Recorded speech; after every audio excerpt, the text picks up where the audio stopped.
I'm Marnie Hughes, and this is Missing on NewsNation. Each week, we focus on a missing person case from across the country. We take you behind the headlines because every missing person matters to us, no matter their background or their past or their race, their circumstances. They are missed by their family, their friends, their community, and sometimes by complete strangers. It is our mission to bring these cases into the national spotlight with the hope of finding answers and sometimes finding closure, whatever that looks like. And we think that you can help us solve some of these mysteries by watching, by sharing. This week, we are revisiting a case from the quaint college town of Bloomington, Indiana. It has been more than a dozen years since a 20-year-old college student named Lauren Spearer vanished after a night of partying with her friends. Still, police say the case is active today, and the family's private investigator is calling on the people who were with Lauren all those years ago to speak up. We just want to thank all of our friends and family. I can hear her voice. And she's just such a loving girl. It's been more than a dozen years since Charlene Spearer heard her daughter Lauren's voice. You almost don't want to remember the good things because it's paralyzing. So paralyzing that Lauren's parents have stopped doing interviews. Instead, we spoke to their private investigator, Mike Ciravolo. There we go. That's much better. The former NYPD detective led the Zodiac Killer Task Force in the 90s and is the senior investigator at his firm, Bodedel and Associates. And I saw it on every news channel, every cable news, network news. It was all over the internet.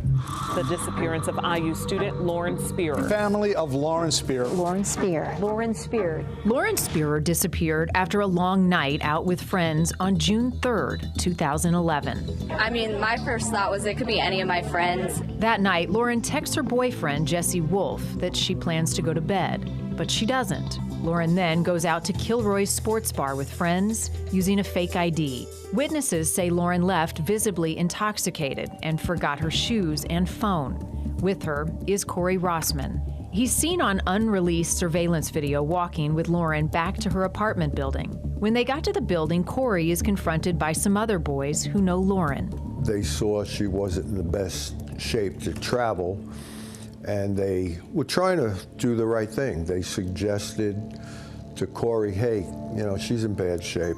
Why don't you just make sure she gets back to her room down the hall? Corey resists them, and one of the boys hits Corey in the face. They return to Corey's apartment. His roommate tells police Corey and Lauren were both drunk, and a neighbor tries to convince Lauren to stay, but she ultimately leaves their apartment, barefoot, with no phone. And that's the last time Lauren Spearer was ever seen. The next day, Lauren's boyfriend reports her missing when no one can get in touch with her. But after that, Ciravolo says Jesse and the boys Lauren was with that night have been uncooperative. After Jesse reported her missing later that afternoon, Jesse was like, she's dead. I know she's dead. Well, how do you know she's dead? So that's Jesse Wolf. Multiple news reports show Jesse helped look for Lauren in the initial days of her disappearance, but then quickly left town. He also passed a privately administered lie detector test and declined one from police.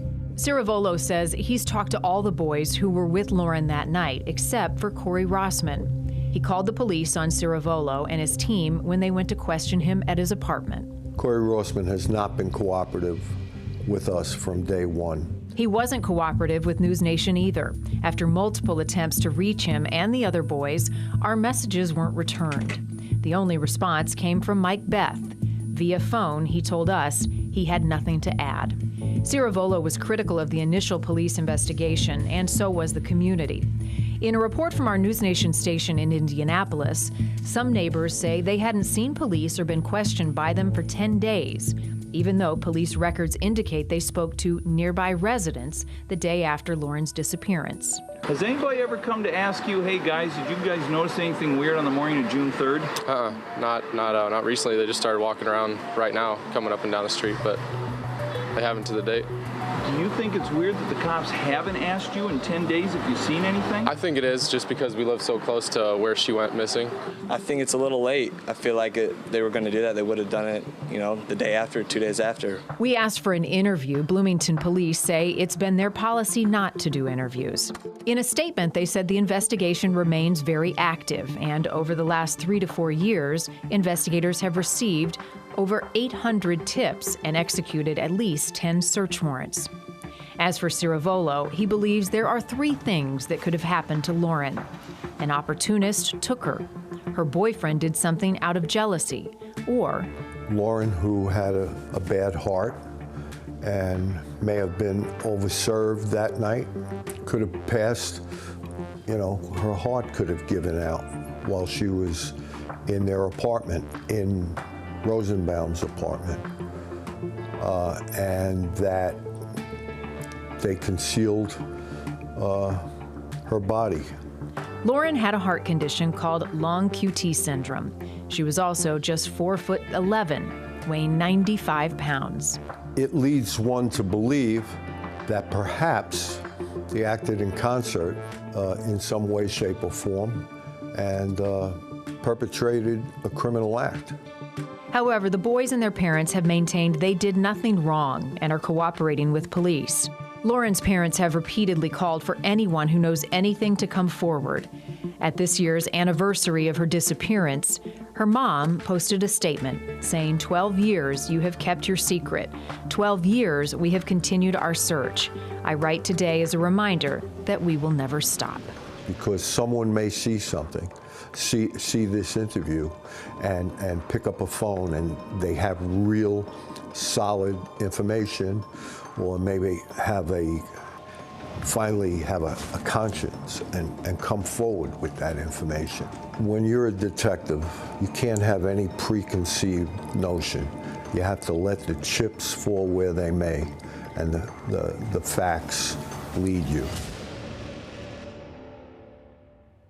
Still a mystery, and this is where you come in. Take part in the discussion. You can leave your comments as we continue to cover Lauren's case, and if you have questions, I encourage you to ask them. Joining me now, NewsNation Law and Justice contributor Jennifer Coffendorfer. Jennifer, this case is such a mystery, and I am so saddened for Lauren's family 12 years later, and we're seemingly nowhere closer to knowing exactly what happened to this college student.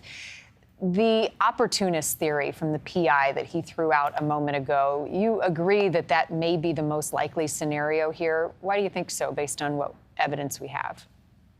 Yes, it really resonates with me, Marnie, and this is why. I really don't believe this was a conspiracy with her boyfriend and her other friends that she was out that night with.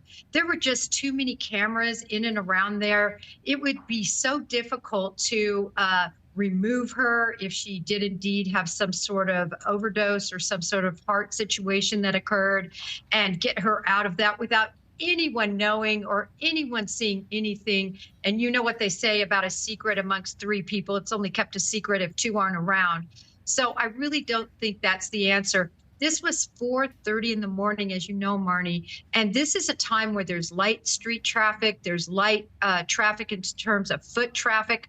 I just want to see those cameras, the camera footage of what was happening in and around that area at that time. Right, and we have asked for the camera footage, the surveillance video from early that morning when Lauren was last seen, yet police are not releasing it. What would be the reason behind keeping that under wraps at this point, all these years later?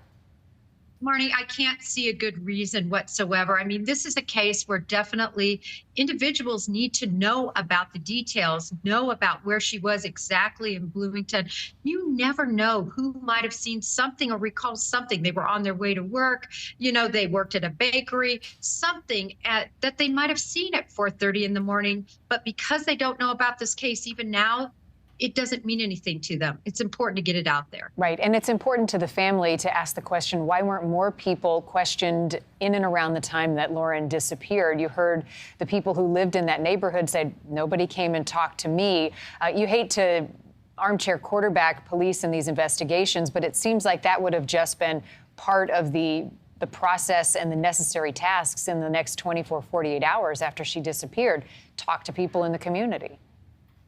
Well, I think the biggest problem they had is they're a very small police force. And remember, of course, they're still dealing with all the other issues that would have come up that day.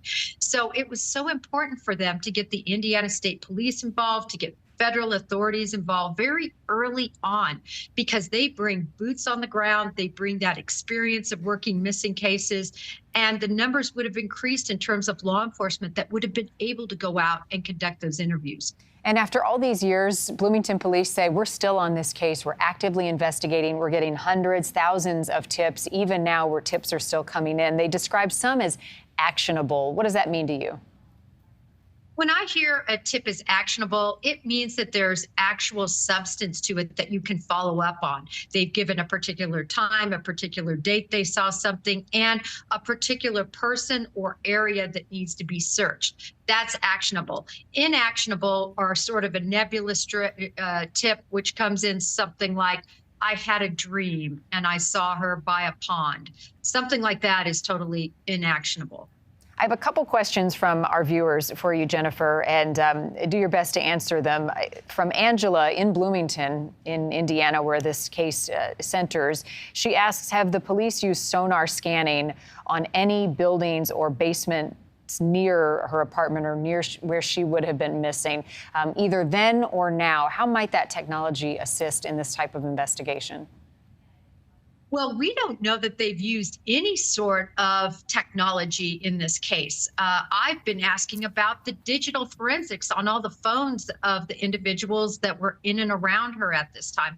Also, possible geofencing that could have kept track of who might have been on their phone in the area at this time. Again, this is 4:30 in the morning, so you would expect there to be very few people in and around these streets. But back to the question, I think it could possibly be useful, but I think that mainly what happened here is she was removed from Bloomington, and that's why she hasn't been found yet. Yeah, I have a comment. This is from Tammy Bowers, also from Indiana, said, this is a very sad disappearance of a beautiful young lady and daughter. Someone needs to speak up. Someone knows something. Man up and do what's right. Please, her parents need closure.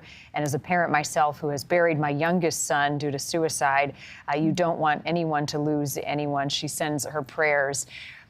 When someone goes missing, everybody who cares about that person shows up. So what does it tell you that some of those closest to her left town? Nobody has been arrested, named a person of interest in this case. But some of her friends also did not participate in polygraph tests with police. I think it's concerning, Marnie. That certainly does jump out, particularly since her boyfriend and her were associated and had a long relationship. So it doesn't make a lot of sense that he didn't want to take a polygraph, that he was only there searching for 2 days. But recall, the parents are going to have some interaction with that. They're probably going to realize that one of the first people that individual law enforcement is going to focus on is on the significant other. So perhaps in a protective move, their parents just wanted him removed from that situation and under their umbrella of not being able to be talked to by the public and by police. Yeah, and that's certainly understandable. When this was happening, it was national news, and it was scary for all involved, not to mention the other kids on that university campus. Janet from Lafayette, Indiana, asks, is there any evidence that her abduction was human trafficking? Looking into that then and now would still be part of the open investigation. Right, but it's just... So if you were a person that was going to human traffic, would you sit out at 4:30 in the morning looking for a target? You might sit out at 12 midnight or 2 o'clock when the bars close, but this would be just a very hard time to find somebody that would be a target for you. That's why I really think it was a moment of opportunity. Here she was, slight of build, 95 pounds, 4 foot tall, obviously very inebriated, no purse, no cell phone, no shoes, wandering in this area. And I think somebody took the opportunity maybe just to have some sort of, illicit contact with her, and that went south perhaps. And then he took her to another location, and that's why she hasn't been found. It's a cautionary tale, Jennifer. Lauren's mom wrote in a social media post, her name is Charlene, that I think most college students believe that they're invincible. I think Lauren trusted that she was safe. Wrong place, wrong time, wrong people. She wasn't careful, and she wasn't safe. What is your message to college students, young men and women, as they embark on this exciting journey of life and to be vigilant and careful about their surroundings? Well, it is such a great time and a great opportunity.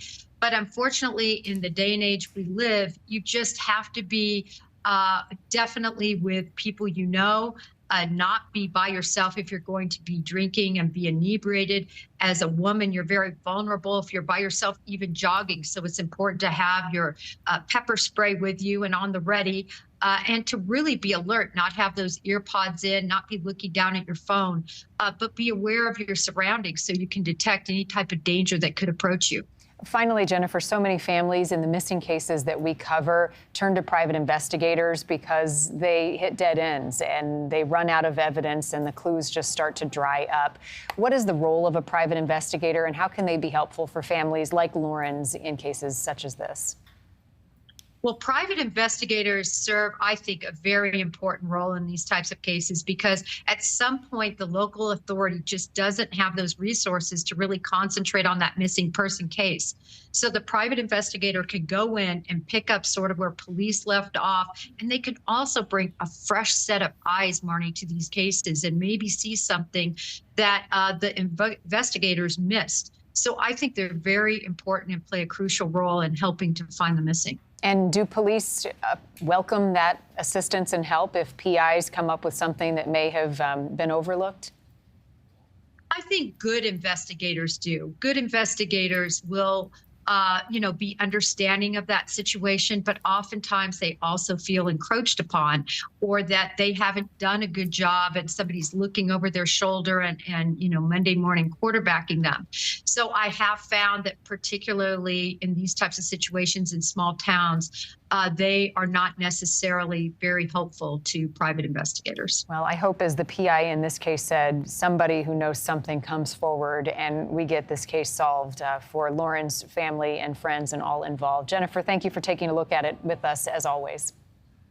Thank you so much, Marnie. And if you have any information on Lauren Spear's disappearance, again, she went missing in 2011, just 20 years old at the time. She's 4'11", just 95 pounds. You can contact the Bloomington Police Department. And if there's a missing person case you think that we should know about, you can send it to us at newsnationnow.com/missing. You can send us tips on cases we've already covered as well. We welcome you to do that. I'm Marnie Hughes in Chicago. Back next week with another missing case.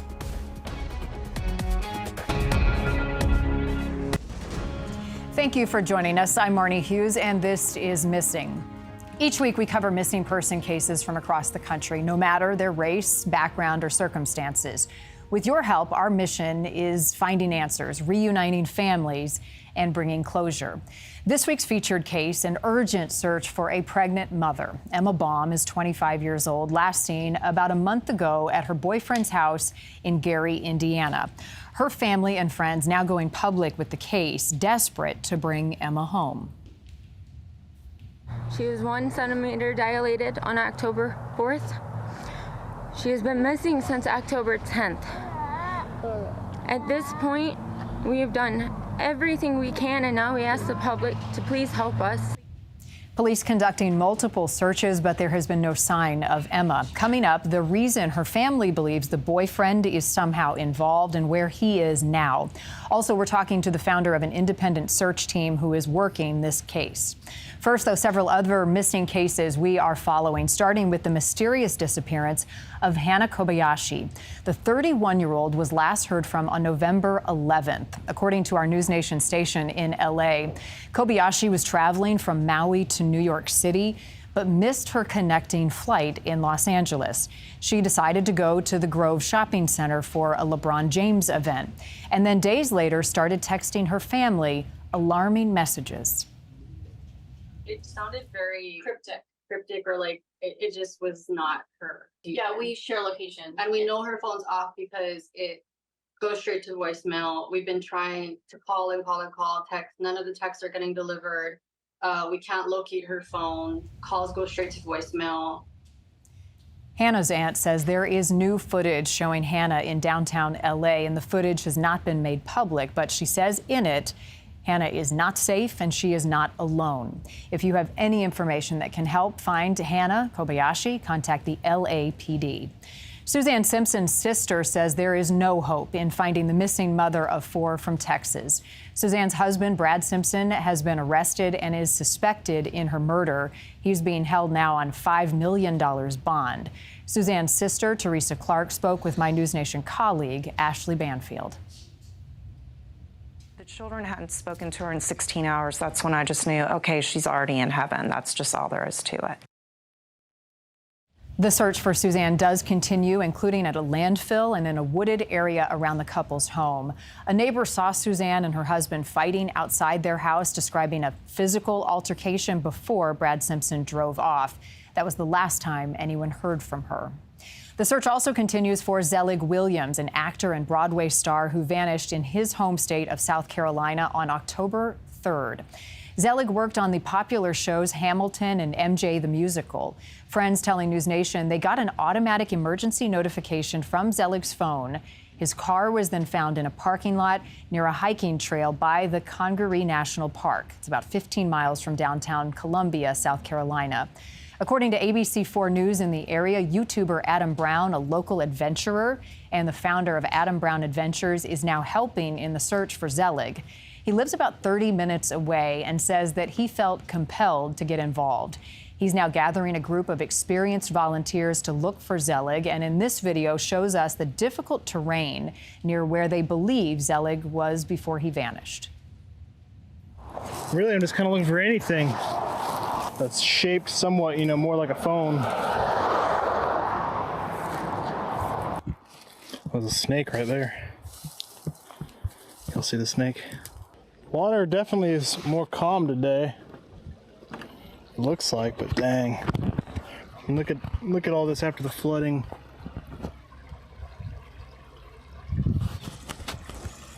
That's just a mess. 20.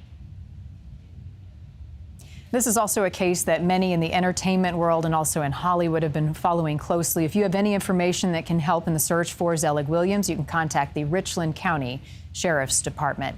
All right, now to this week's featured case. More than a month since Emma Baum was last seen, a young mother about to deliver another child, when she disappeared, last seen at her boyfriend's house in Gary, Indiana. Our NewsNation station in Chicago spoke with Emma's family. Here's WGN's Jewel Hillary with the latest on the case. Emma Baum's loved ones say she was last seen early in October at her boyfriend's house, which is the brown one right behind us. For weeks now, they have been searching for her desperately and are asking anyone who knows anything to come forward. I would like my daughter home. We miss her. Her babies need her family needs her. Holding posters with her pictures. More than anything right now, the family of 25-year-old Emma Baum wants to embrace Emma and the baby she was expecting. She was 1 centimeter dilated on October 4th. She has been missing since October 10th. At this point, we have done everything we can, and now we ask the public to please help us. Emma is 5 feet 3 inches tall and about 136 pounds. She's known to wear different hair pieces and wigs. This picture of her as a brunette is how she looks naturally. Emma is a mom of 4 young children, which includes the baby she likely would have delivered by now. She was 9 months pregnant when she disappeared. If you do see a missing Emma, she may be with her newborn baby. This case is very critical because we don't know if that baby has gotten the care that it needs. Emma's loved ones say she was last seen at her boyfriend's house October 10th in the 2500 block of Connecticut Street in Gary. Gary investigators say they didn't receive a missing persons report until October 28th. According to investigators, Emma's boyfriend was arrested on October 29th on an unrelated warrant and is currently being held in the Lake County Jail in Indiana. One individual was picked up on a warrant. I know that's the question out there. Was he charged? He has not been charged. No one in this case has been charged. And that individual was just on a separate FTA warrant. Investigators say since Emma was reported missing, they have helped in her search. There's been 3 different locations that have come up in the investigation, so that we've exhausted those means and looked into video that was possibly in those areas that she was last seen as well. Loved ones describe Emma as having a heart of gold, someone who would do anything for anyone. And now they're pleading with anyone who knows something to help them reunite with Emma and her baby. We love you, Emma, and if you can hear us, there's nothing that you have done to make any of us stop loving you. We trust that somebody knows something, and we want her and home. we want her home. We want her home. Anyone who has any information on Emma's disappearance is urged to contact the Gary, Indiana Police Department. Reporting in Gary, I'm Jewel Hillary, WGN News. Joining us now is Lorenzo Longoria, founder of the NWI Independent Search Team, and also Katrina Overstreet, founder of the Missing Struggle. To you both, thank you so much for joining us. This is an urgent search, one, because Emma was so pregnant the last time she was seen, and the family now going public wanting a lot of help. So thank you both for the work you're doing. Lorenzo, let me start with you. Tell me about your group and at what point you got involved. We are Team NWI Independent Search Team, and we founded our group back in 2015 when our oldest son, Michael, he went missing for 41 days. During that 41-day search, we went inside of abandoned buildings, inside of schools, inside of any type of structure. And during that time frame, we had thousands of volunteers helping us. So what we do now is our way of giving back to the community. So that's why what we do. So we know the pain, we know the struggle that the parents are going through, and we're there to help bring closure and to bring answers as best as possible with our team of 14.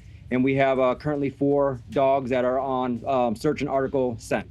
Wow. So you know firsthand the pain and grief this family is going through. Real quickly, on a personal note, what happened in your story with Michael? Again, he was missing for 41 days, and longer story short, he was found inside a retention pond in Crown Point. So he went off road and he was submerged underwater for 41 days. Wow. So I'm so sorry. During that time frame, we passed him at least a dozen times, and the neighbor across the road, finally, he went to the local authorities and he told them what he's seen, lights inside the water back in 2015. I'm so sorry, Lorenzo, and thank you for sharing. And now I understand your passion for helping others. Katrina, tell me about your group and your involvement in Emma's search.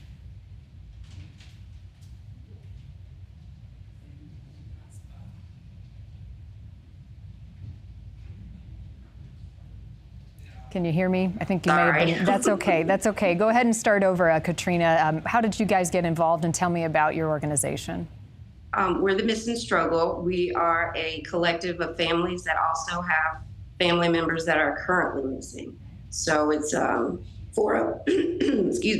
of us, and we all have family members that are still missing. And we got involved because we know NWI, we work together closely on cases. While they're boots on the ground, we're in the background doing what we need to do.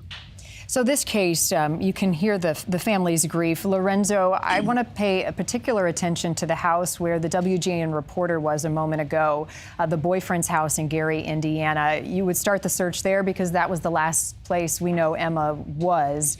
Tell me about this property and what you all have learned. We have went inside the property. We went on foot looking for any type of evidence of her belongings. We did find some articles that belonged to her, but obviously she wasn't there any longer. So we just had to take the trail on her last known location. So that was her last known location, but she did travel, we don't know by foot or by vehicle, around the town.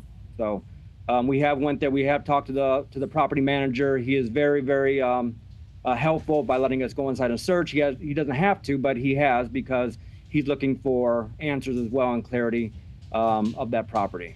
Katrina, the boyfriend's in custody on separate charges. What more do we know about the boyfriend, his background, and the family seems to think he has some involvement? I'm going to defer that question to Lorenzo. I'm sorry, Katrina? Yes, I said I'm going to defer that question to Lorenzo. Oh, okay. Lorenzo, do you have any information on the boyfriend? Well, everyone is innocent until proven guilty, but anybody with the last person that they were with is definitely a suspect, especially dealing with this case or any case at all. The last person that was with the missing person is a high probable suspect, but again, everyone is innocent until proven guilty. Yep, indeed. But they always start with the family and friends, the last to see a missing person in an investigation like this. Katrina, as you have looked at this case as a whole, what stands out to you, and where else do you believe police should be looking? The first thing that stands out is very obvious. She's pregnant and was 1 centimeter dilated and then went missing a couple weeks, a week or so later. Our biggest thing is, where's the child? Like, who did this? Did they do it for the child? Did they do it because of something that was going on with Emma? Like, there's a lot of questions out here that needs to be asked and answered. So that's where I'm standing with this. And Lorenzo, what was going on in Emma's life prior to her disappearance? Had there been any red flags that the family has shared? Any concerns for her safety? Her life prior to this happening, my understanding, the fact that she was in jail for some time, then she got back out, and I don't know her personally, so the family just called out on us back in November 3rd, and since then, 19 days straight, we've been out searching, gathering information, gathering clues of who Emma really is. But by her family, she is loved by many, and they're just looking for answers for her. So that's what we're here to do, is help bring closure and to find Emma and her baby. Her baby has to be born already, because again, like the missing struggle said, that she was already dilated 1 centimeter. So we're looking for just not Emma, but we're looking for her child as well, which is very alarming. With the elements outside, like right now in this area, it's snowing outside. So where's Emma? Where's Emma's baby? Katrina, you work with many families. What type of support do you offer them in this space of unknown as they look for their person and they look for answers? There's a lot of things that we do. We actually help a lot of the families mentally, just to be there for them. Hey, you can call me at whatever time of the day or night. Let's talk about it. And us as the missing struggle, and Lorenzo's team as well, when they have missing loved ones, we know how they feel. So we can be more sympathetic and empathetic with what they're saying. We also print flyers, give out flyers. We push their flyers on social media. We make sure that the family is eating, instead of being out there all day and all night with nothing to eat or drink. There's a lot of things that we do in the background. Yeah, no, it's just sometimes it's something as simple as a hug. I know. Lorenzo, how closely does your group and others work with law enforcement, and have they been forthcoming with some of the information that they have found as they search for Emma? We have not gathered any type of information that law enforcement has gathered. We kind of just do our own investigation. We would definitely work with the police if the police calls out on us to help. But we are two different entities of law enforcement, and what they do and what we do. And what have you uncovered finally? Any clues or leads right now? Right now, it's like a needle in a haystack. We have Emma's clothing. We have our dogs that are able to scent out Emma, but we almost like she just kind of just vanished, and we're just looking for answers. So the clues that we found all lead back to the place that she was dropped off at that evening. But that's where we're at. We're just kind of like at a stalemate. So we're looking for other people to come forward and to express what they've seen, what they've heard, to help bring closure to Emma and her family. Lorenzo Longoria, Katrina Overstreet, thank you so much for the support you're providing this family and for also working with us as we try to get this case out there in the headlines. I appreciate you both, and we'll be in touch. I also want to welcome in Lizette Guillen. She's the producer for Case File Chicago. You're also working this case, and we saw you in our WGN affiliate piece. Thank you for your time. What can you share on possible leads and any clues that you have found? Well, of course, I don't investigate myself, but I work very closely with the police departments that do the investigations, as well as the people, the independent search teams, such as canines. We are supportive in the role that we put a spotlight on these cases. These cases, of course, are all important. This one being especially critical because there is a newborn child that's involved. We don't know if that baby has been born. Well, it should have been born by now, but we don't know the condition. We don't know if that baby or mother needed medical care. So this is an extra critical case that needs to be kicked up a notch. Investigators are talking to several people. The boyfriend, as you mentioned, is also a person of interest. He is currently being held at the Lake County Jail in Indiana on failure to appear warrants. Okay. In my notes from my team, you shared that there is a camper that they're looking for. What more can you add to that?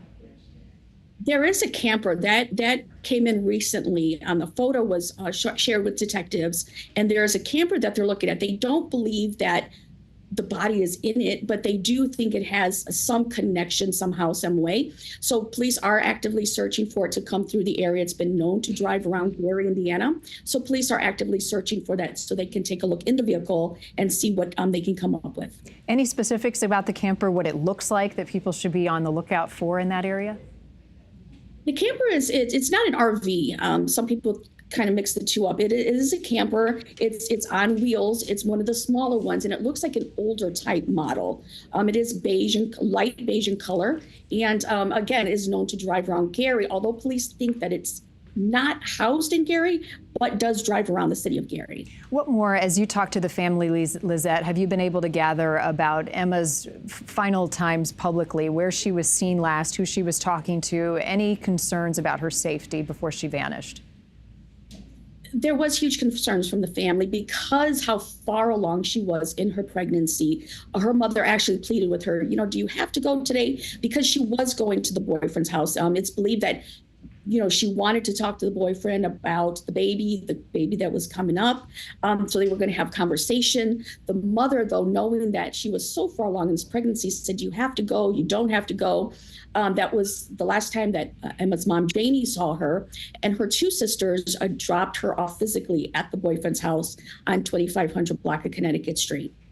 Does Emma have other children? So she was at the end of the term of this pregnancy. How many other kids does she have? She's got 3 other children. One of them is 6, and the other ones are 2 and 3. Okay, and who's caring for those little ones right now? The family is all taking care of them. This is a tremendous family. This family is very loving. It's a very big family. So for Emma to go missing like this is really unlikely because there's so many of them that talk on a daily basis and stay connected, that this is really unlike Emma to just go missing. One of the things that we run into often, and I know, Lizette, you do in your work, is the community wants to help, but oftentimes misinformation can get spread, and I believe that's been the case, at least in part, in Emma's disappearance. Anything you'd like to clear up that's misinformation floating around as people search for her? Yeah, thank you, Mark, for bringing that up. This is a real case. These are real people. I know a lot of times people like to help. They want to help. However, if you do have certain information, please take it to local authorities. Take it to the Gary Police Department so they can cipher through it and triage it as they need to, instead of putting it on Facebook. We're seeing a lot of information being put on Facebook, and those things could hinder a case. As we know that there's some stuff that may be sensitive, and those things really need to be getting to the police department. On top of that, as they're putting out information, people are starting to come up with their own conclusions to what happened to Emma and the baby. And that could cause people to just stop looking altogether. If they feel like there's a certain suspect that's already there, they may feel like, well, we don't need to look anymore because there's already somebody. And I do want to clarify at this point, there are no suspects, just simply persons of interest. All right. And finally, are there any active searches planned? I'm looking outside here in Chicago right now. We've got snow coming down. It's getting cold. Any searches planned now or in the days and weeks ahead? There is one plan from the Gary Police Department. I'm not sure on the date yet. Today's weather is, snowy. And I know that the independent search teams have gone nonstop. I mean, rain, sleet, snow, they're going to be out there. So they're greatly appreciated by the family and the community who has seen them every day searching. But as far as law enforcement, I know there's something coming up, but I'm not sure when. All right. Lizette Guillen, I thank you for your time, producer for Case Files Chicago. We'll be in touch as we continue to follow this case and pray for the family that they have answers and they have Emma home soon. Thank you so much. If you have information that can help locate Emma Baum, you can contact the Gary, Indiana Police Department. Here again is her picture, and she is known to have different color hair. Her natural hair color is brown, and we've seen an image of her with short hair. They've got a tip hotline. That number is 866-CRIME-GP. We have several other new pieces of information to pass along to you in the ongoing search for a missing TV news anchor from Iowa, Jody Huisentruit. This is a case that we know you care about. Since our story aired, we've had more than 1 million views on social media. Jody's disappearance remains an active and open investigation nearly 30 years after she vanished on her way to work in Mason City, Iowa. We spoke with a private investigator working this case, and he revealed several new details that we hadn't heard before in the investigation, including the theory that Jody may be within 30 miles of where she was taken and in a body of water. What leads you to believe, Steve, that she could be in some water somewhere, or was at that time? Well, I have pretty good information that not only is she in water, but that there is a very specific type of weight that has been used to weigh down her body at the time, which unfortunately would take the remains very, very deeply, probably to the low point in any body of water, and certainly well below all of the ensuing dirt and rust and fill that would, typically gather over time. So I think that does reduce the chances of a successful recovery pretty substantially, below 50%. Local police have not confirmed what Steve Ridge is alleging, only that the case is still active and an open investigation. One thing we do know is a person police have been interested in is also on Steve's list as a person of interest and possible suspect, and that man is John Van Cise. Unfortunately, John's health is very, very bad at this point. He's I can tell you for the first time publicly that he is permanently incapacitated. I just have that information as of this morning. So there very likely would not be a route for prosecution of somebody that cannot aid in their defense. Has he always maintained his innocence even before, as you mentioned, now he is unable to do so? Oh, yes, absolutely. Have you ruled John Van Cise out as a possibility? I can't say that I've ruled him out, no. And again, Van Cise has denied he was involved in any way in Jody's disappearance. If you have any information that can help in the search for Jody Huisentruit, contact the local police department in Mason City, Iowa, or the Iowa Division of Criminal Investigation. If you would like to see a missing case covered here on NewsNation, we'd like to hear from you, and we cover a lot of cases from all over the country. Send it to us. You can scan the QR code on your screen, or you can go to newsnationnow.com/missing. Make sure to check out our 1-hour missing special on newsnationnow.com. We highlight some of the biggest unsolved cases in our missing series and showcase some of the cases that you've helped us solve. Joe Petito also joins us. His daughter Gabby's disappearance and tragic death is the reason we started the Missing series, dedicated to covering missing people all over the country of different races and backgrounds. As always, thank you for joining us. I'm Marnie Hughes. We'll see you next time for another missing case.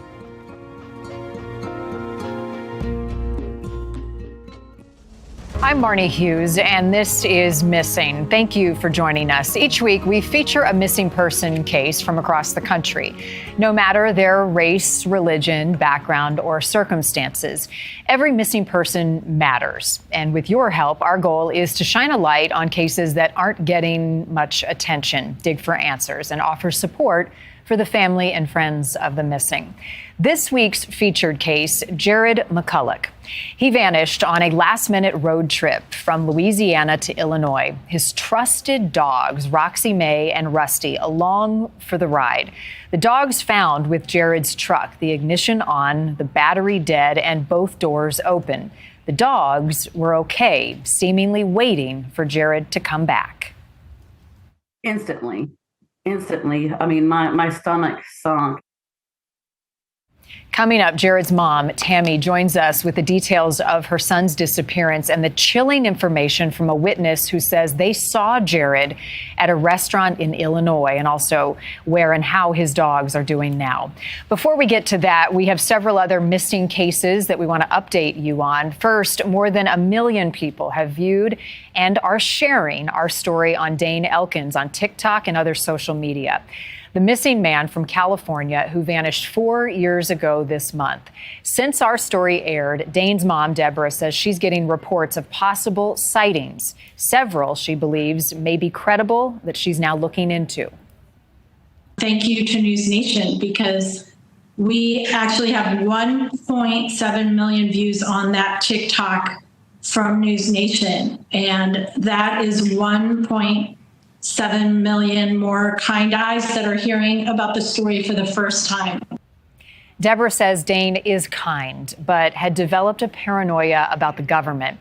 She started to notice him become reclusive during the pandemic, and in December of 2020, Dane posted this video talking about the CIA. How much of the knowledge that we know actually comes from actual knowledge?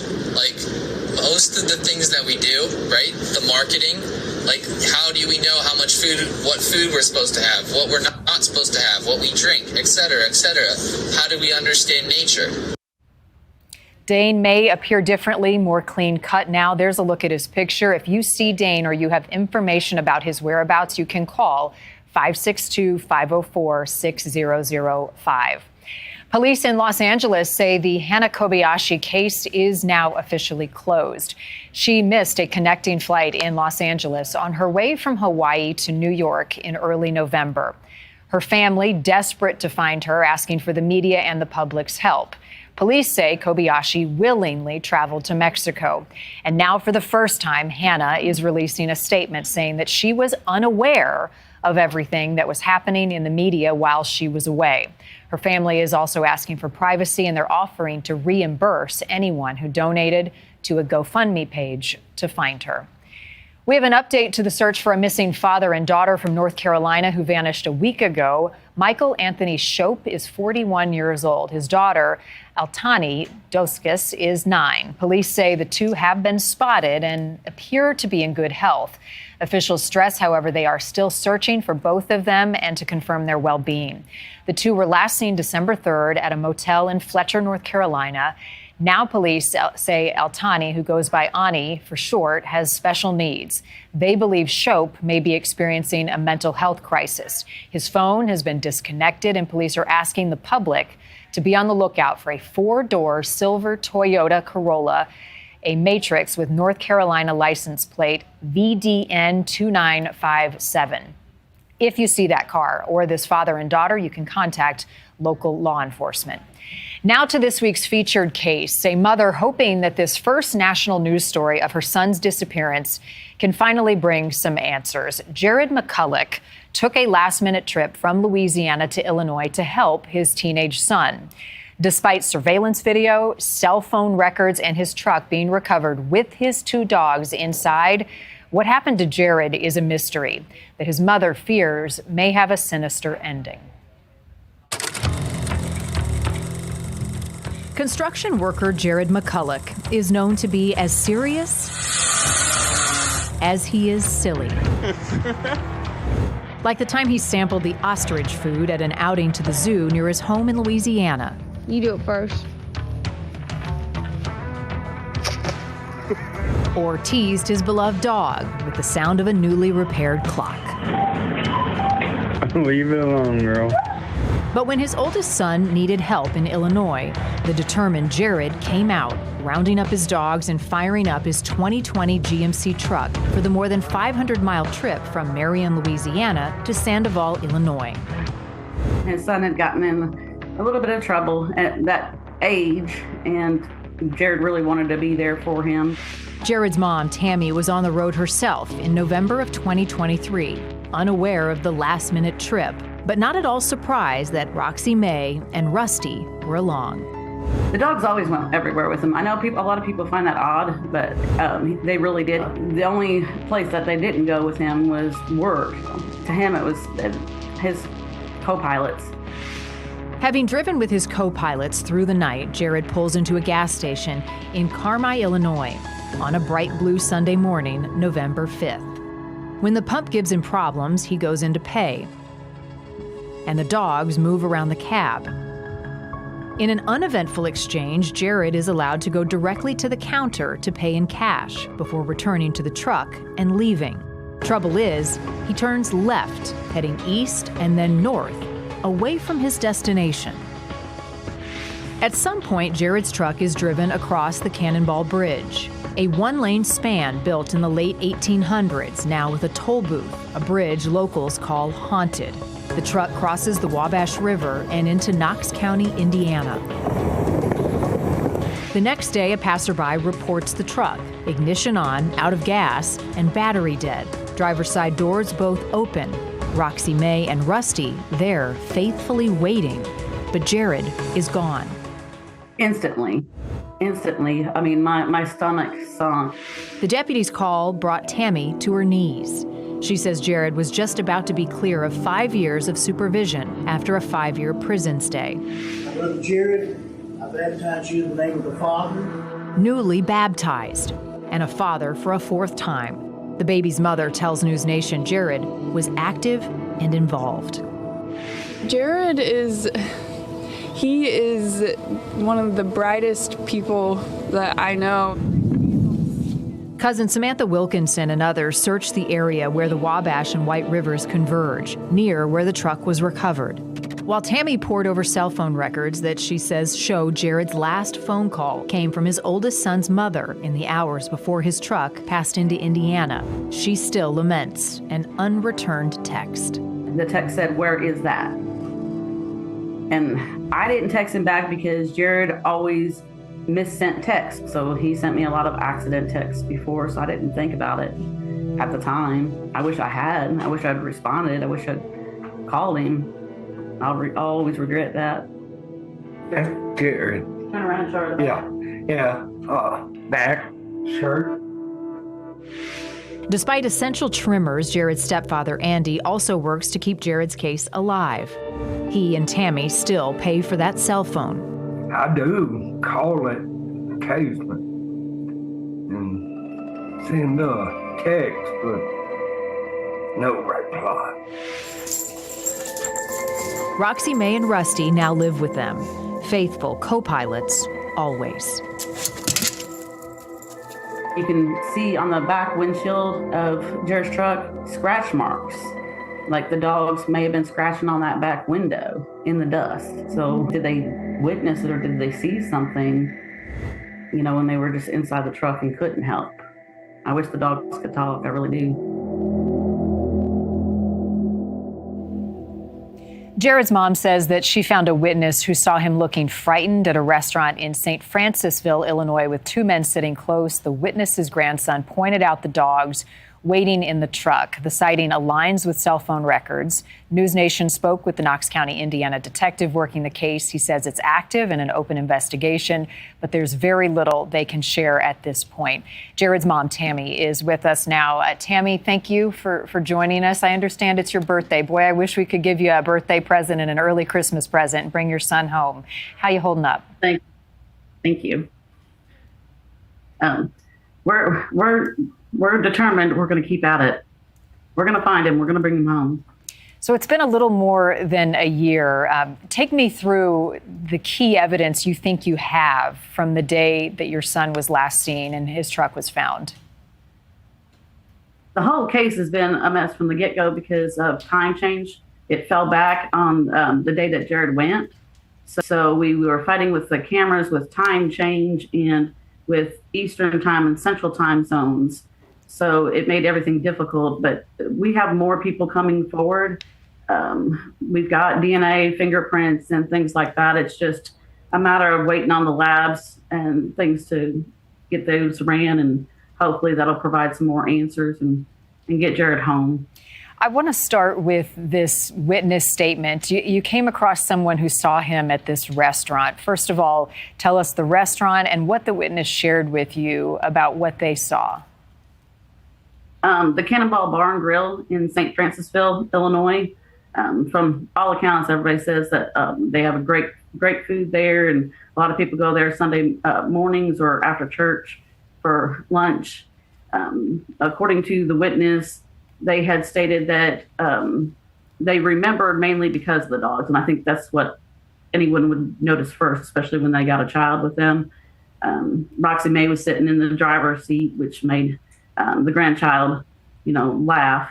And whenever they went inside there, according to him, there was 2 other gentlemen sitting next on either side of Jared, and they were sitting close. But they said the odd part it was basically empty because they were just opening or not quite opened yet.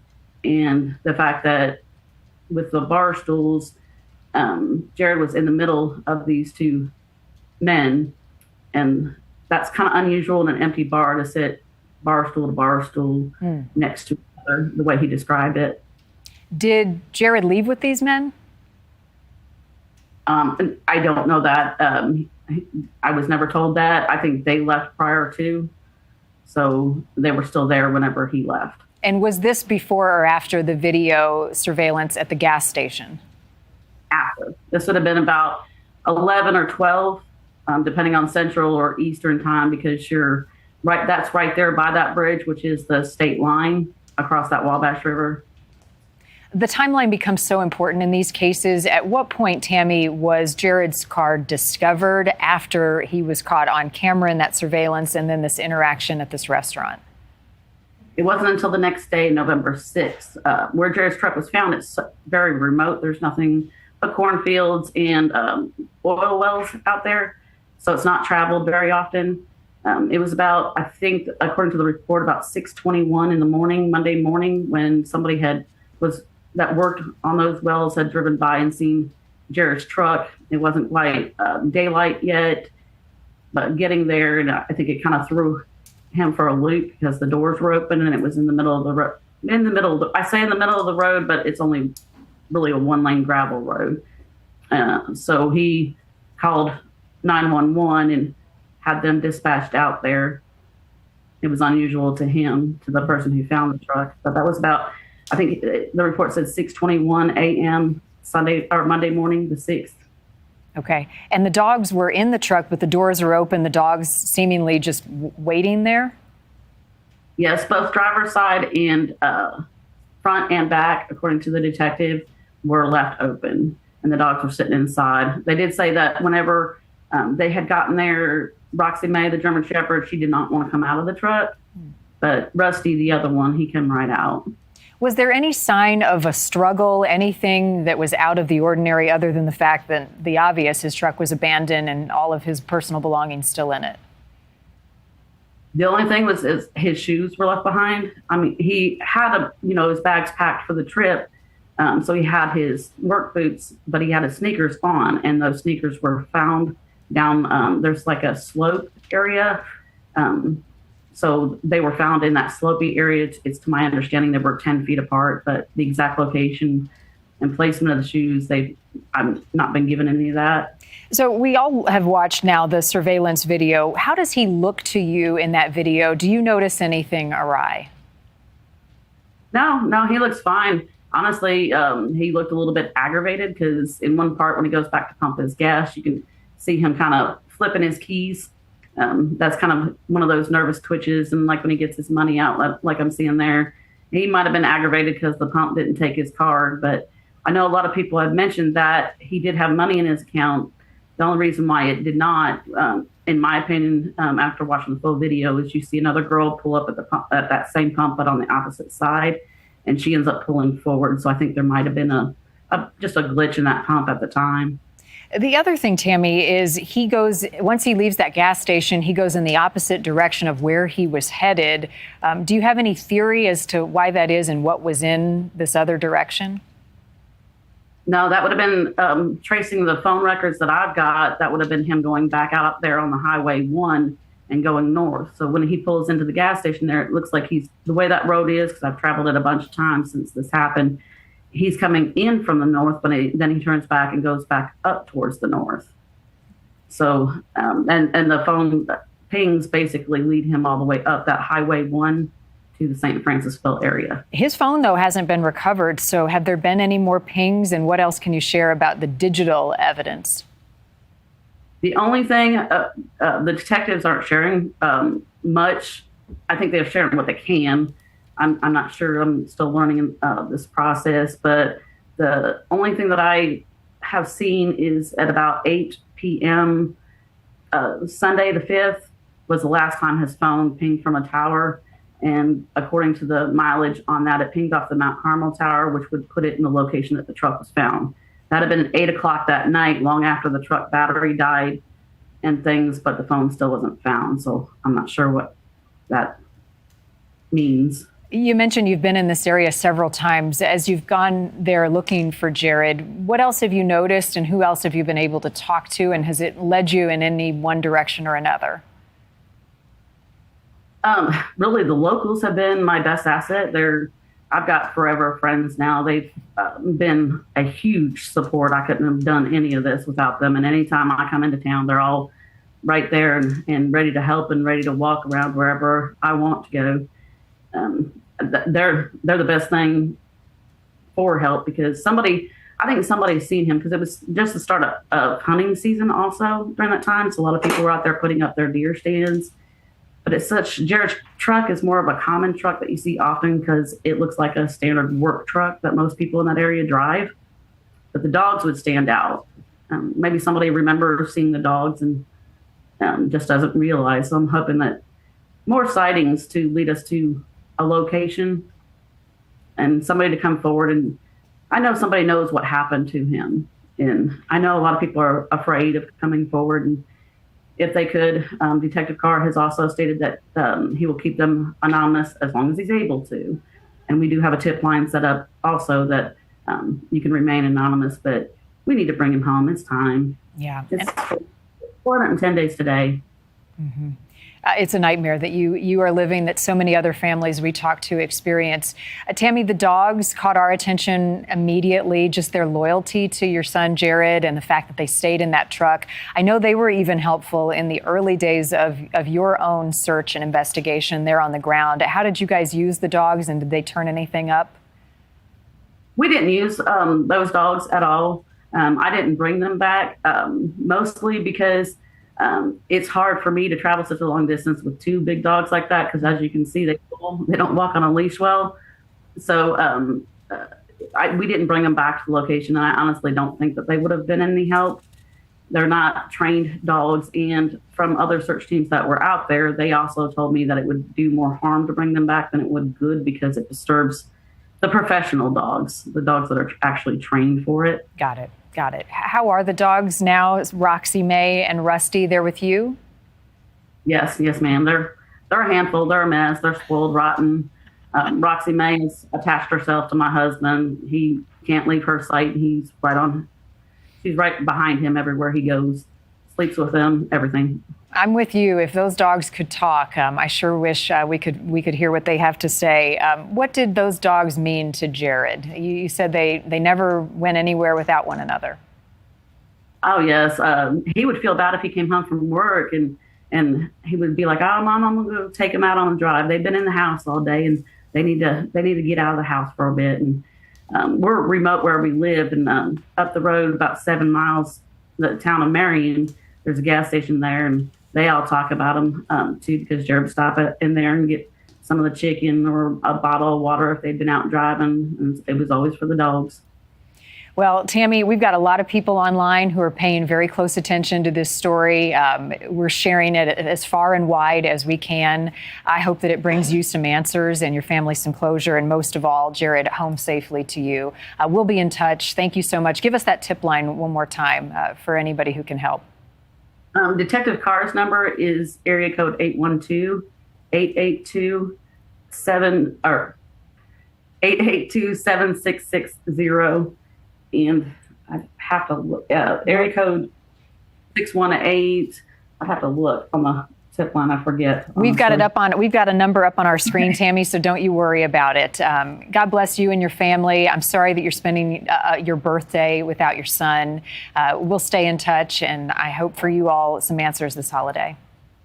thank you so much for covering this story. Of course. This will be a big one. All right, Tammy, thank you. And if you have any information, again, that can help locate Jared McCulloch or point investigators in the right direction, you can contact the Knox County, Illinois Sheriff's Office, 309-343-9151. If you've got a missing case you think we should be looking into, send it to us at newsnationnow.com/missing. You can also check out other missing cases that we are currently investigating. I'm Marnie Hughes. As always, thank you for tuning in. I'll see you next time for another missing case.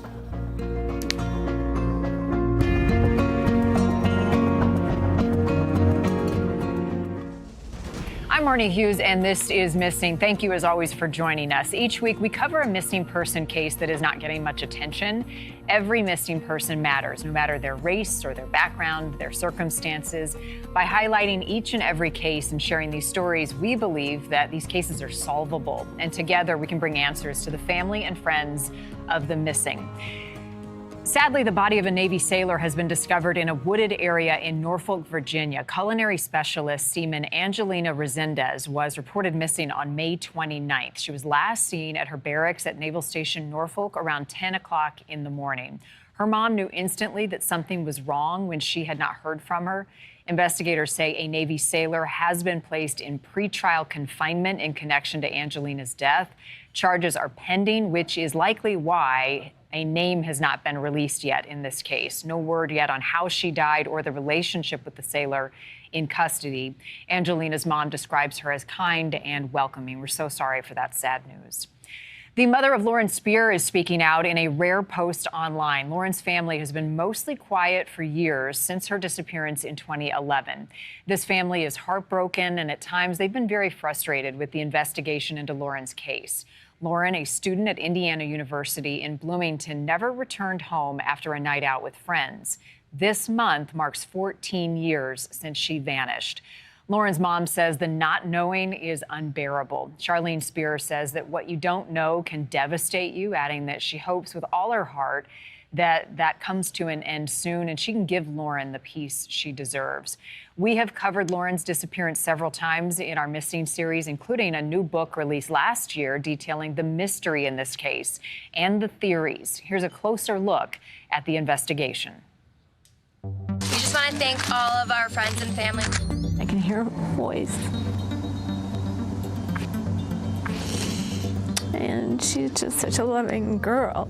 It's been more than a dozen years since Charlene Spearer heard her daughter Lauren's voice. You almost don't want to remember the good things because it's paralyzing. So paralyzing that Lauren's parents have stopped doing interviews. Instead, we spoke to their private investigator, Mike Ciravolo. There we go. That's much better. The former NYPD detective led the Zodiac Killer Task Force in the 90s and is the senior investigator at his firm, Bodedel and Associates. And I saw it on every news channel, every cable news, network news. It was all over the internet. The disappearance of IU student Lauren Spear. Family of Lauren Spear. Lauren Spear. Lauren Spear. Lauren Spear disappeared after a long night out with friends on June 3rd, 2011. I mean, my first thought was it could be any of my friends. That night, Lauren texts her boyfriend, Jesse Wolf, that she plans to go to bed, but she doesn't. Lauren then goes out to Kilroy's sports bar with friends using a fake ID. Witnesses say Lauren left visibly intoxicated and forgot her shoes and phone. With her is Corey Rossman. He's seen on unreleased surveillance video walking with Lauren back to her apartment building. When they got to the building, Corey is confronted by some other boys who know Lauren. They saw she wasn't in the best shape to travel, and they were trying to do the right thing. They suggested to Corey, hey, you know, she's in bad shape. Why don't you just make sure she gets back to her room down the hall? Corey resists them, and one of the boys hits Corey in the face. They return to Corey's apartment. His roommate tells police Corey and Lauren were both drunk, and a neighbor tries to convince Lauren to stay, but she ultimately leaves their apartment, barefoot, with no phone. And that's the last time Lauren Spearer was ever seen. The next day, Lauren's boyfriend reports her missing when no one can get in touch with her. But after that, Ciravolo says Jesse and the boys Lauren was with that night have been uncooperative. After Jesse reported her missing later that afternoon, Jesse was like, "She's dead. I know she's dead." Well, how do you know she's dead? So that's Jesse Wolf.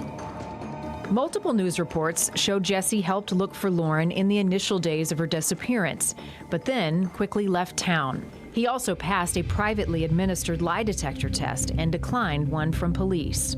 Ciravolo says he's talked to all the boys who were with Lauren that night, except for Corey Rossman. He called the police on Ciravolo and his team when they went to question him at his apartment. Corey Rossman has not been cooperative with us from day one. He wasn't cooperative with NewsNation either. After multiple attempts to reach him and the other boys, our messages weren't returned. The only response came from Mike Beth. Via phone, he told us he had nothing to add.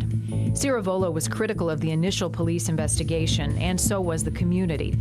In a report from our NewsNation station in Indianapolis, some neighbors say they hadn't seen police or been questioned by them for 10 days, even though police records indicate they spoke to nearby residents the day after Lauren's disappearance. Has anybody ever come to ask you, hey guys, did you guys notice anything weird on the morning of June 3rd? Not recently. They just started walking around right now, coming up and down the street, but they haven't to the date. Do you think it's weird that the cops haven't asked you in 10 days if you've seen anything? I think it is, just because we live so close to where she went missing. I think it's a little late. I feel like they were going to do that, they would have done it, the day after, 2 days after. We asked for an interview. Bloomington police say it's been their policy not to do interviews. In a statement, they said the investigation remains very active, and over the last 3 to 4 years, investigators have received over 800 tips and executed at least 10 search warrants. As for Ciravolo, he believes there are 3 things that could have happened to Lauren. An opportunist took her. Her boyfriend did something out of jealousy.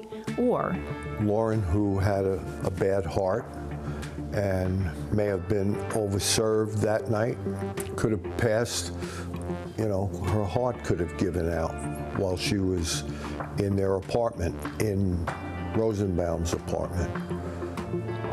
And that they concealed her body. Lauren had a heart condition called long QT syndrome. She was also just 4'11", weighing 95 pounds. It leads one to believe that perhaps they acted in concert in some way, shape, or form and perpetrated a criminal act.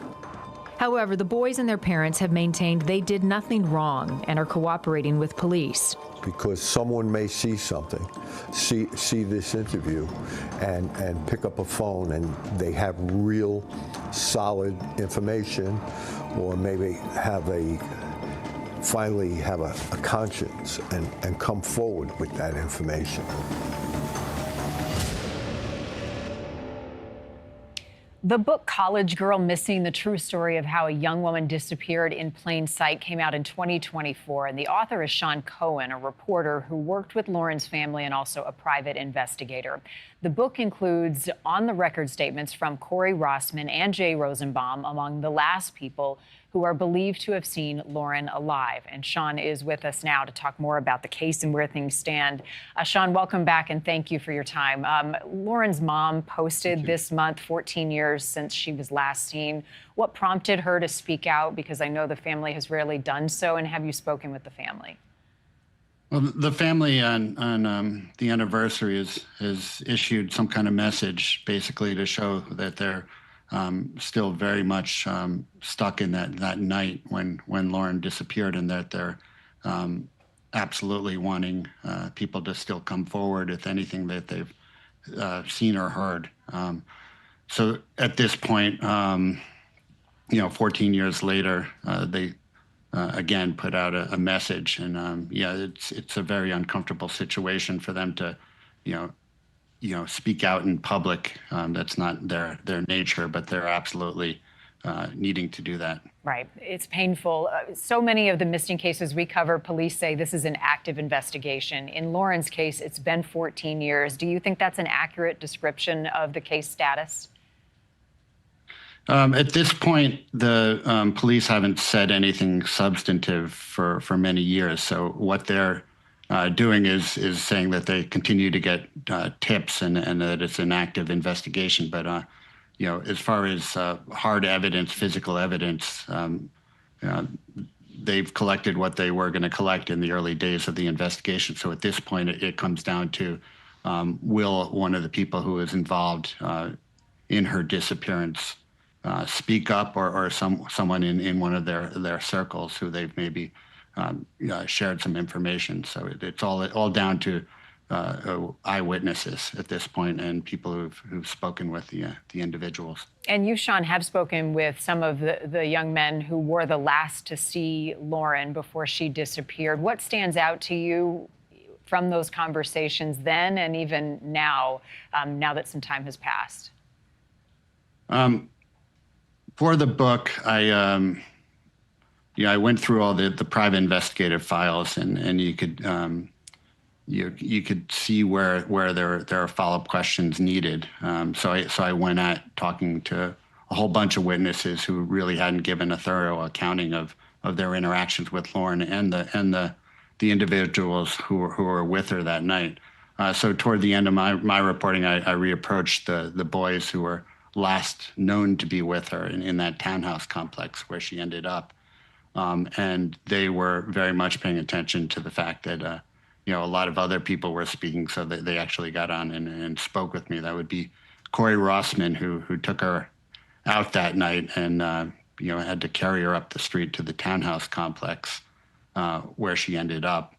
And also that would be Jason Rosenbaum, who was 2 doors down from Corey's, and he's the one who says that she walked out of his apartment shortly after 4 a.m. So at this point, they're having selective memories, or I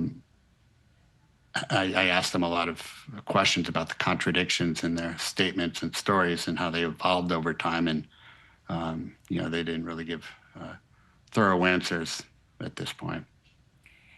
For Lauren's family, they have lost a lot of trust. I know they had been frustrated with the investigation early on.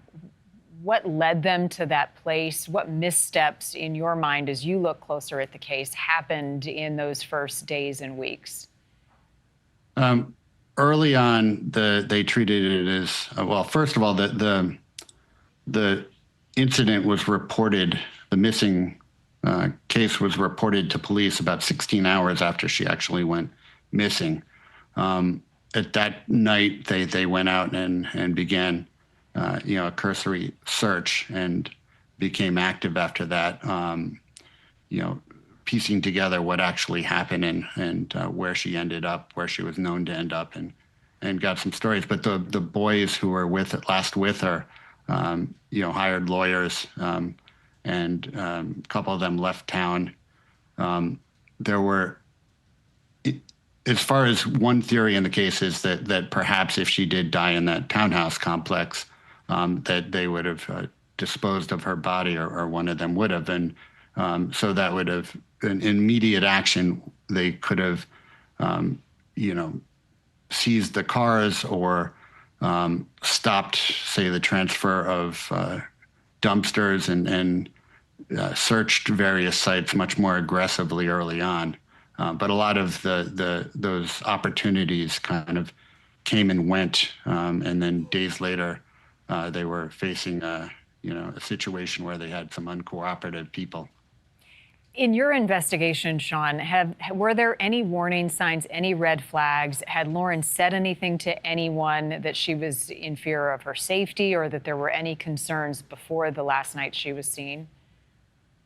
No. And what I was able to piece together is that, she had some issues, obviously, with drinking and drugs, and she'd had incidents at night where she'd end up basically in a very compromised spot and unfocused, and someone would, usually her boyfriend, would get the call and bring her back to her place. As far as that particular night, she ended up going up the street and meeting up with a guy named Corey Rossman, and she just met him a few days earlier. So I don't think many people in her inner circle had really sized up the situation. And the summer classes, it was kind of like in between terms and a little bit quiet. So some of her closest friends had gone home already. So here she was on a night with people that she really didn't know very well. Tell me about your personal connection to this case, why you decided to write the book, and what's the relationship you have with Lauren's family over the course of these years? So I was, I think I was the first reporter to get a story up about her disappearance. One of her friends had called the paper where I was at, and we put a story up, and within a day or two, I was in Indiana, and it became a very big story. And I was, while a lot of people were reporting on the search, I was digging around trying to find people who were with her that night, and learned some things about Lauren's actions and interactions that night, and put out some of the fact that she was taking certain drugs, and she went out with a guy who wasn't her boyfriend, and the family was very upset with me at that point. So it was a pretty hostile relationship. But over time, when they ended up moving on from Bloomington and hiring the private investigators, they kind of we grew closer back in Westchester, where Lauren's from. I'd start meeting them for coffee or lunch, or just they saw me as a very aggressive reporter, and they knew that I was into the nuances of the story. So they eventually, when I reapproached them years later, they agreed to open up the private investigative files to me, and that kind of was a new starting point for the reporting. And I feel very close to them, yes, but also that makes me have even a greater sense of responsibility to keep pushing forward on this. And since the book, Sean, has come out, has it led to new, credible, promising tips? Credible, promising tips. Police were saying that they were hoping that this renewed attention could bring tips and and new information, but they haven't really revealed what kind of calls they got. And obviously, we have no break at this point still. I certainly got a ton of calls from people who were associated with Lauren or the boys over the course of the year. Nothing, no smoking gun information, but I certainly understood a lot more about the relationships and who these individuals were. And here we are. What do you believe it will take to solve this case, to bring Lauren's family answers? Well, as Mike Caravello has stated, and there are three possibilities for this. And a lead theory is that, she was in such a bad shape, she had to be carried up the street by Corey into the townhouse complex, and she had fallen on her face, couldn't even raise her hands to stop herself, and couldn't, when she met or saw a couple friends along the route, she couldn't even focus in or recognize them. So she ends up in the townhouse complex.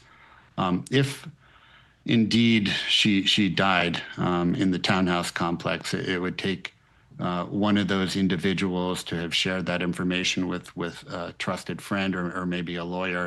And basically it takes one phone call to authorities to point out that they we're holding something back, and then that's a very active investigation. You could see how the cards could fall that way.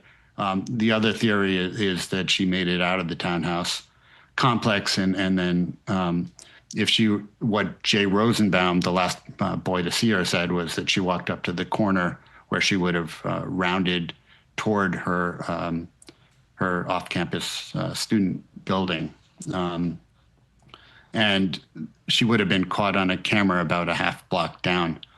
But there was no evidence that she ever made it out. But if she did, then it's a question of, did her boyfriend somehow come out at that hour and run into her, or did some other predator, pick her up? The police released no evidence, and there is no indication that there was that she was seen after that point. What would it mean to Lauren's family? Her mom talks about the not knowing. What would it mean for them to find out the answers? It would mean everything. When I've spoken to them over the years and recently, it's like they're living, carrying on two lives. One is they can never let go of that night and obsessively going through that, and it's heartbreaking. I'm a parent now, and I couldn't imagine what that would be like to just suddenly have your daughter disappear and have some suspicions about what happened. So it's completely devastated them and made it very difficult to move on with their lives. So it would mean peace to be able to finally get the answers and face what happened, know what happened. It's at the same time they've tried to live their lives. They have another daughter and who's gotten married and had kids of her own, and they've tried to stay present. So you could see how all of this, their lives could really, to move on would be really an amazing feeling for them. Of course, it doesn't bring Lauren back, but the not knowing is a killer. Yeah, it stops you from everything. For people who have followed this story, it got a lot of national coverage when it happened. The focus was on the timeline of events, Lauren that night. But as you've gotten to know the family and learned more about her, what do you want people to know about Lauren Spear, who she was, what made her special and unique, what she had planned for her future? Right. So Lauren, at that point in her life, was, at a crossroads in a way. She was with Jesse Wolf, and they'd been going out for a couple years at that point, and she was wrestling with whether they should stay together or she should branch out on her own. She was thinking about going to Europe to study, and they were having some real recurring arguments. So that night, she was also experiencing some real difficulties, but she also had a hope, basically, that she was going to get through this. And I think that's what makes her somewhat relatable to a lot of people, is that in college, it's a time to grow and mature, and she never got that chance. If people see this story, Sean, if they read the book, if they refresh the details of the case and have information that they are now willing to bring forward, who do they call? Well, they call the police or the private investigators. And if anyone were to reach out to me, I would pass them along as well. Sean Cohen, the book is College Girl Missing, the true story of how a young woman disappeared in plain sight. It came out in 2024. Please, we'd love to stay in touch with you and hope to bring this family closure, even all these years later. Thank you very much. I appreciate your keeping attention on this. And give our best to Lauren's family. Thank you, Sean. Thank you. We have an update as well that we never want to give in another one of our missing cases. This is a story we first told you about, Jax Graton, this spring. Police are now confirming that the Denver hairstylist was found dead in a Lakewood, Colorado alley last week. They are treating her death as suspicious. Graton was last seen on April 15th, leaving her apartment, and her friends searched relentlessly for weeks. Jax's mom says that her daughter transitioned as an adult, and she was unaware of the increased danger that the 34-year-old was in. I had no idea the hate that she faced every single day. And I only have gotten a little bit for representing Jax and trying to find Jax. But the hate for every transgender parent, you need to give your child grace, whether they're adults, whether they're very young. Because I think I was not that sympathetic. And I just, the pain that she must have felt every single day she left the house. And she was a person that left the house in full makeup and clothing. all the hairstylists where she worked when they saw the last picture of Jax leaving, said that looks like she is running away. Graton's mother says a detective reported that Jax was found in the same clothes that she was wearing when she left her apartment in a hurry and was last seen. The family held a rosary service earlier this week in honor of Jax, and we are thinking about her family, and we are so sorry for their loss. We have had a lot of you comment on another missing case with our Missing with Marnie TikTok about the disappearance of Mason Robertson. Mason is from Anchorage, Alaska, missing since May of 2024, and he texted his family after leaving home that he didn't need them. They did not hear from Mason for months, and then around his birthday, his mom got a text from an unknown number she believes could be Mason. So on Mason's 17th birthday, which was November 1st, I received a text about 7 o'clock in the morning. And it basically said, "Long time no see. I hope you are all right." And our family uses that saying, "Long time no see," a lot. We joke, Mason comes up from the basement, "Hey man, long time no see." Mason's parents say that the two texts came from unknown numbers. At first, they wondered if it was a scam. They still aren't positive it's Mason, but they suspect it likely is because of the reason the mom just said. They do want him to know he is missed, and they just want him to know that they want to hear from him that he's okay. I love Mason, and I want him home. And, he's funny, he's smart, and I just want to help him. I just want him, again, to go back to help him have whatever life he wants. I understand that maybe he doesn't want to live the same life as us. Okay, that's totally fine. Nobody tried to pressure that. And, I want to talk to him. If you have any information that can help bring Mason home safely, you can contact the National Center for Missing and Exploited Children at 1-800-THE-LOST, or you can call Anchorage Police. If you have a missing case that you think we should look into, send it to us. You can submit cases at newsnationnow.com/missing. Make sure you sign up for our weekly missing newsletter so you can get the latest details on cases we are currently investigating. Our thanks to the Spearer family in the follow-up on Lauren's case, and also to the Robertsons with Mason's disappearance. As always, thank you for tuning in. I'm Marnie Hughes, and we'll be back next week with another missing case.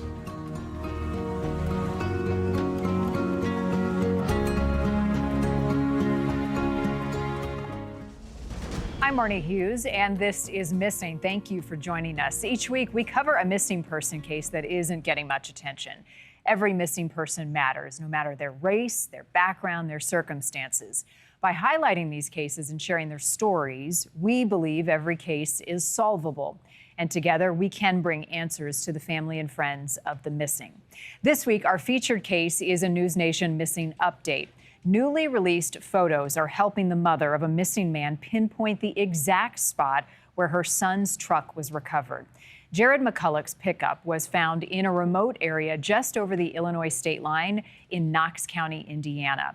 His dogs waiting obediently inside, but Jared gone. Jared's mom has hunted down new photos, surveillance video, and cell phone records, trying to get as much information out to the public as possible, confident someone out there knows something that can help find her son or bring her answers. A timeline of Jared's disappearance is coming up, and I'm going to be talking to his mom, Tammy, about the latest search and clues in this case. First, though, we have several other missing cases to pass along to you that we're following, including another missing sailor. The U.S. Navy confirming it has now suspended the search for a missing sailor from the USS Washington.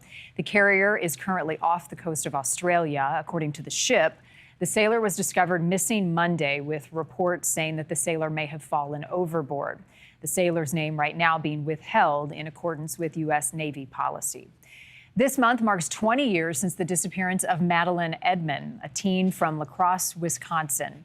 Madeline was 15 years old when she vanished in 2005. And despite the case being 2 decades old, police in the area say they continue to investigate and follow new leads. Madeline's left eye is brown and her right eye is blue. She also has several tattoos, including a cross on her right arm, a heart on her left hip, and the letters TC on her right ankle. We also have an update to a case that we've been following, the kidnapping and disappearance of Ronald Dumas Jr. Ronald is a father of 3 and a realtor from Huntsville, Alabama, and he was reported missing on December 15th, 2024. Police say 5 people have now been charged in connection to Ronald's disappearance, 2 for kidnapping, with the latest suspect being extradited to Huntsville. Police are describing the 2 as key suspects in Ronald's kidnapping. You can contact the Huntsville, Alabama Police Department if you have any information that can help in his case.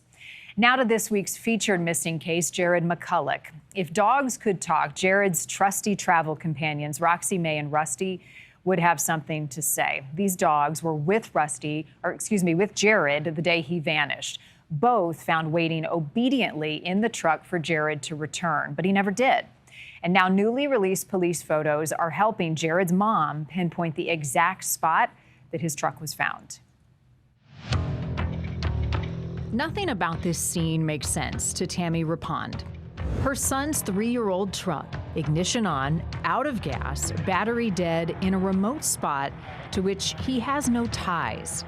Both drivers' side doors open, free to run off. Instead, his dogs waiting faithfully inside. It makes me feel more after seeing the truck that Jared didn't bring the truck there. Since November 2023, Tammy's endured life without Jared McCulloch, her last living son. He took an unscheduled trip from Marion, Louisiana to Sandoval, Illinois to help his teenage son.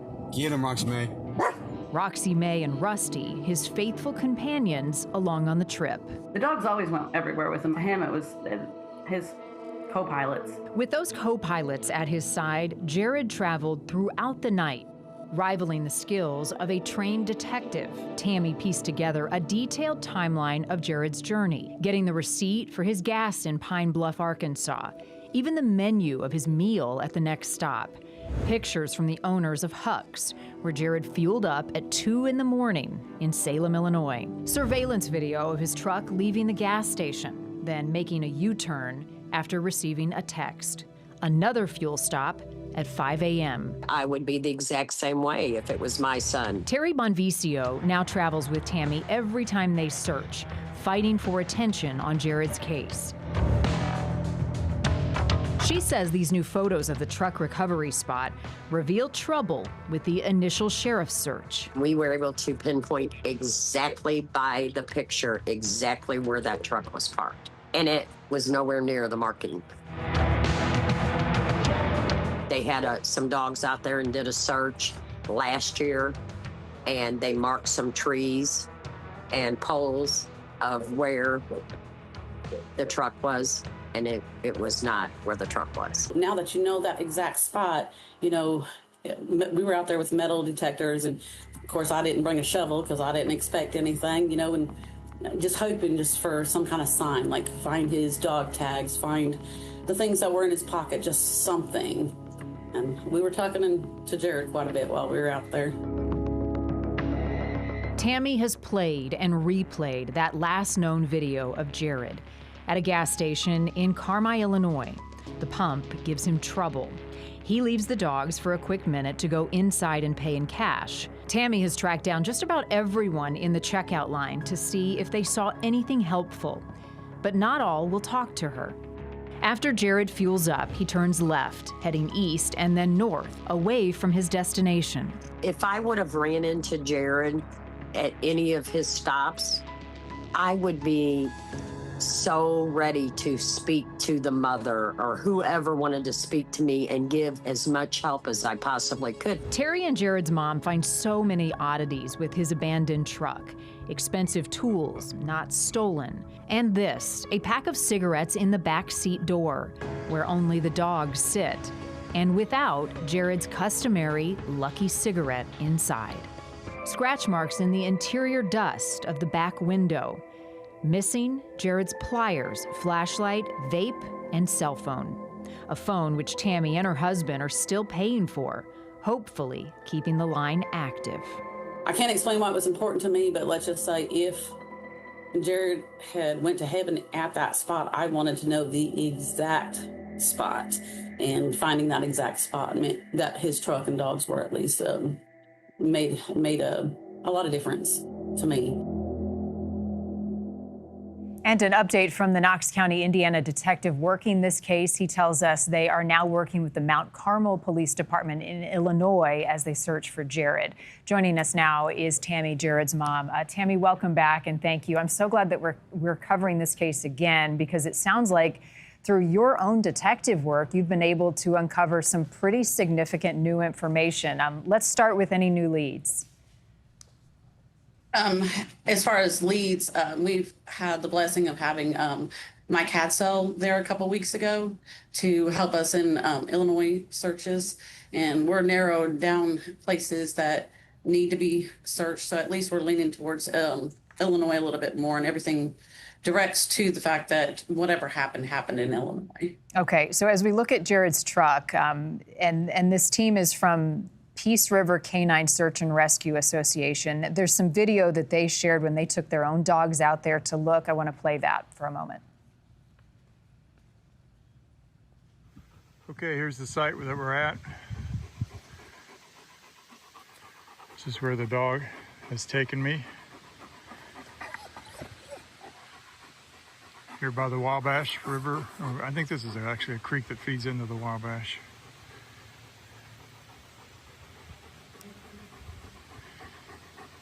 Not sure if there's a grave shaft here or not, but it could be where foul play happened. They could have had, it looks like there's cans and stuff here.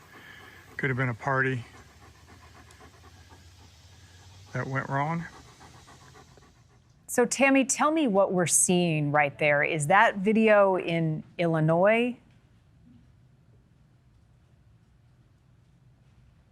I think I froze up on you. Oh, that's okay. So the video that we just saw from Mike, is that video that he took with his dog in Illinois? Help us understand what we're seeing. Yes, ma'am. That would be in Illinois. What county? It's near the river, but it's not at the river. But Okay. it's near on the Illinois side. On the Illinois side, and Knox County, Indiana is on the other side. Do you know what county this is in Illinois? It would be Lawrence County. Okay. And the video that he shot with the dog, where he said he found some cans and, you know, the remnants of what looked like a party, how far is that from the original photos of where you thought Jared's truck was found? I couldn't tell you. I mean, it'd be closer as the crow flies, but if you follow the road, it's going to be probably a good 25 miles. Okay, wow, that's some distance. So what explanation do you have? Have police been able to offer as to these two differing locations potentially? No, we kind of have a battle. I don't want to really say battle between, it's because we've got state lines, we've got different counties, we have multiple counties. Because the last place that he was seen on video there in Carmi, that's going to be White County. We've got records that show his phone at least traveling through Wabash County. The witness statement, that's Lawrence County. Then you go into Indiana, where now you have Knox County. So we have so many different counties involved that's why Terry and I have been fighting for, FBI, U.S. Marshals. I mean, we need somebody to be able to check out all these areas of interest, because reality is more people are going to talk to me before they talk to the police. So I usually get more information than they do. But I need somebody, a agency that can search out all the different locations of these. Somebody who can lead that effort. As we look at Jared on one of the surveillance at the gas stations, and he fueled up in several spots. In the piece a moment ago, we mentioned that you guys have hit some roadblocks as to witnesses who may have been in there and their willingness to talk. Has it just been because they don't know anything, or because they could potentially be hiding something? What have been your interactions? Okay, I think I'm back. Can you hear me? Yeah, I hear you. What have been your interactions with witnesses inside those gas stations at the several stops where Jared fueled up? The one in Central City, he never fueled up entirely. It probably been, I think I froze up again. We can hear you. Okay. Yeah. He never would have fueled up entirely, except for possibly whenever he got the $60 in fuel in Arkansas. That'd have been close to it, but that's Jared normally. But I've spoken to several people at the Salem. They were nice and they were helpful as much as they could be. Central City, he didn't speak to anybody. And then Carmine, I did reach out to, I spoke to the manager that works there, and she told me the price of gas. So we knew exactly how many gallons of gas that he got on that day. The gentleman that's standing directly behind him, I believe he's a preacher there in the Mount Carmel area, and he reached out through another one of our people on finding Jared, and he feels horrible about not, the would have, could have, what could I have done, but I haven't been able to speak to the couple that's behind them, behind the gentleman behind Jared, or the other gentleman that comes in later. Yeah. I've tried, but I haven't been able to speak to them yet. His truck, Tammy, remind us what stands out to you as unusual about where it was found, what was found in it. And I've had some questions as I've covered this a few times on TikTok. People want to know about the dogs. Were the doors open and the dogs were still sitting in the car? Were the dogs closed in? What can you tell us about the truck and the dogs? Well, according to the report that I have, and when Detective Carr went out there, the doors were open, as you see there. As far as the contents, those pictures there, that's after it was in the impound yard. The one I now have all of the pictures of inside and out. Things don't really make, like we mentioned the pack of cigarettes.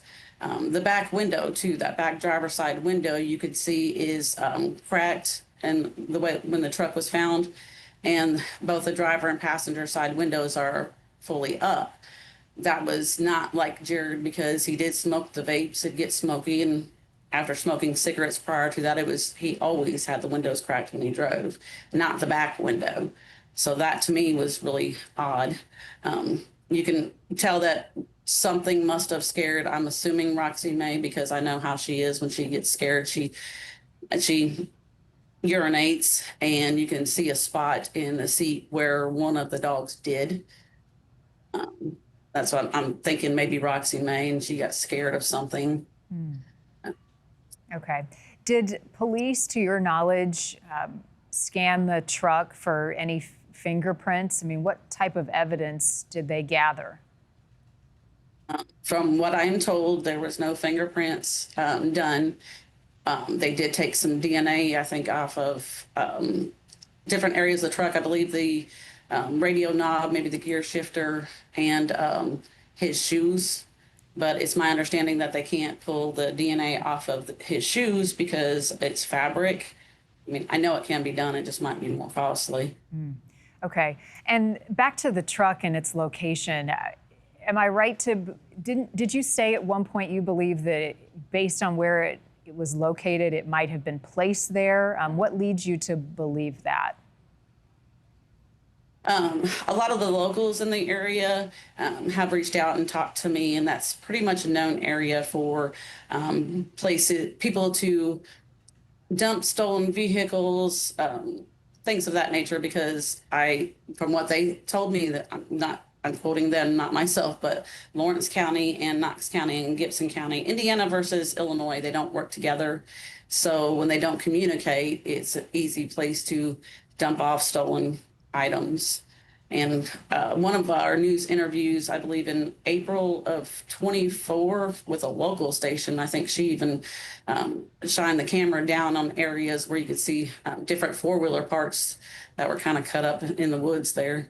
And as we've covered this story, there's a lot of people, and maybe you're finding this too, Tammy, that live in these areas that hadn't even heard of Jared's disappearance. How much coverage has it gotten in the area? Not a whole lot. I think they have done well. Channel 14 has done amazing. Liz DeSantis out there anytime I'm in town or have any kind of an event. She's always quick to come out there and make sure Jared's name is kept alive. What was he doing traveling from Louisiana to Illinois, and did he know anybody in this area?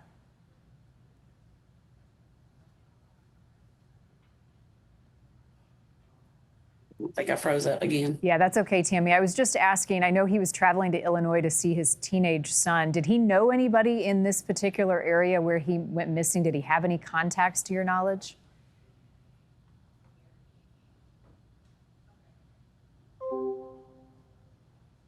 All right, I think we may have lost Tammy, but she got across some key information in the ongoing search for her son, Jared. Again, the Knox County detective working on this case tells us they are looking for additional information, and they're also now working with authorities in Illinois in the Mount Carmel Police Department in Illinois. So if you know anything that can help investigators in this case, if you're from this area, please contact police. All right, next week in our Missing series, a mother in Texas reaches out to us about her missing daughter. Hi, my name is Joanne Lowitzer.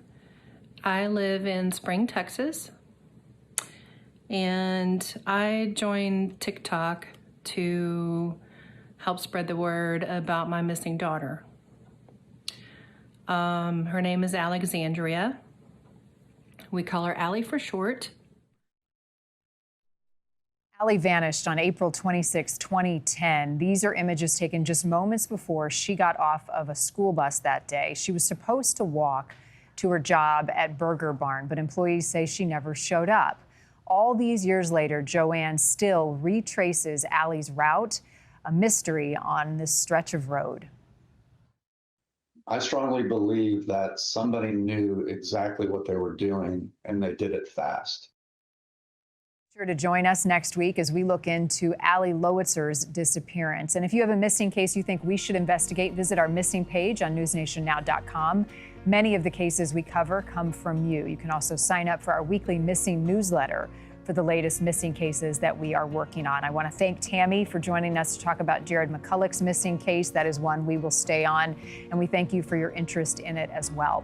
I'm Marnie Hughes in Chicago. As always, thank you for joining us. I'll see you back here next week for our latest missing case.